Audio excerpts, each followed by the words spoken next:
Hi, everybody. This is Mrs. Wicks with Wonder Read Aloud number 59. The name of this chapter is A Simple Thing, and this is Augie's point of view.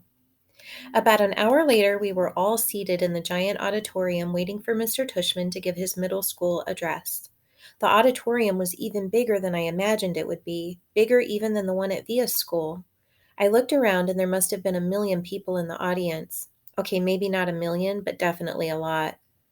"Thank you, Headmaster Jansen, for those very kind words of introduction," said Mr. Tushman, standing behind the podium on the stage as he talked into the microphone. "Welcome, my fellow teachers and members of the faculty. Welcome, parents, grandparents, friends, and honored guests. And most especially, welcome to my 5th and 6th grade students. Welcome to the Beecher Prep Middle School graduation ceremonies." Everyone applauded.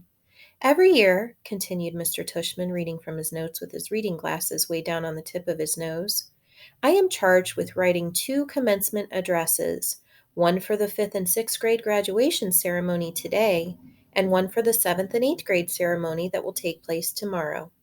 And every year I say to myself, let me cut down on my work and just write one address that I can use for both situations. Seems like it shouldn't be such a hard thing to do, right? And yet each year I still end up with 2 different speeches no matter what my intentions, and I finally figured out why this year. It's not, as you might assume, simply because tomorrow I'll be talking to an older crowd with a middle school experience that is largely behind them, whereas your middle school experience is largely in front of you. No, I think it has to do more with this particular age that you are right now, this particular moment in your lives that, even after 20 years of my being around students this age, still moves me. Because you're at the cusp, kids. You're at the edge between childhood and everything that comes after. You're in transition. We are all gathered here together," Mr. Tushman continued, taking off his glasses and using them to point at all of us in the audience, "all of your family, friends, and teachers, to celebrate not only your achievements of this past year, Beecher Middle Schoolers, but your endless possibilities. When you reflect on this past year, I want you to look at where you are now and where you've been.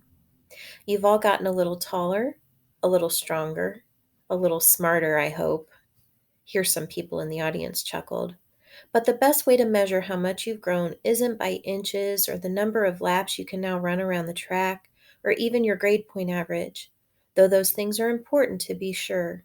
It's what you've done with your time, how you've chosen to spend your days, and whom you have touched this year. That, to me, is the greatest measure of success." There's a wonderful line in a book by J.M. Barrie, and no, it's not Peter Pan, and I'm not going to ask you to clap if you believe in fairies. Here, everyone laughed again. But in another book by J.M. Barrie called The Little White Bird, he writes, he started flipping through a small book on the podium until he found the page he was looking for, and then he put on his reading glasses. Quote, "Shall we make a new rule of life? Always to try to be a little kinder than necessary." Here Mr. Tushman looked up at the audience. "Kinder than is necessary," he repeated. What a marvelous line, isn't it? Kinder than is necessary, because it's not enough to be kind. One should be kinder than needed. Why I love that line, that concept, is that it reminds me that we carry with us as human beings not just the capacity to be kind, but the very choice of kindness. And what does that mean? How is that measured? You can't use a yardstick. It's like I was saying just before, it's not like measuring how much you've grown in a year. It's not exactly quantifiable, is it? How do we know we've been kind? What is being kind anyway? He put on his reading glasses again and started flipping through another small book. "There's another passage in a different book I'd like to share with you," he said, "if you'll bear with me while I find it. Ah, here we go. In Under the Eye of the Clock by Christopher Nolan, the main character is a young man who is facing some extraordinary challenges. There's this one part where someone helps him, a kid in his class. On the surface, it's a small gesture, but to this young man, whose name is Joseph, it's, well, if you'll permit me to read." He cleared his throat and read from the book. "It was at moments such as these that Joseph recognized the face of God in human form. It glimmered in their kindness to him. It glowed in their keenness. It hinted in their caring. Indeed, it caressed in their gaze. He paused and took off his reading glasses again. It glimmered in their kindness to him, he repeated, smiling. Such a simple thing, kindness, such a simple thing. A nice word of encouragement given to someone when it's needed, an act of friendship, a passing smile. He closed the book, put it down, and leaned forward on the podium. Children, what I want to impart to you today is an understanding of the value of that simple thing called kindness. And that's all I want to leave you with today. I know I'm kind of infamous for my verbosity. Here, everybody laughed again. I guess he knew he was known for long speeches. But what I want you, my students, to take away from your middle school experience, he continued, is the sure knowledge that in the future you make for yourselves, anything is possible.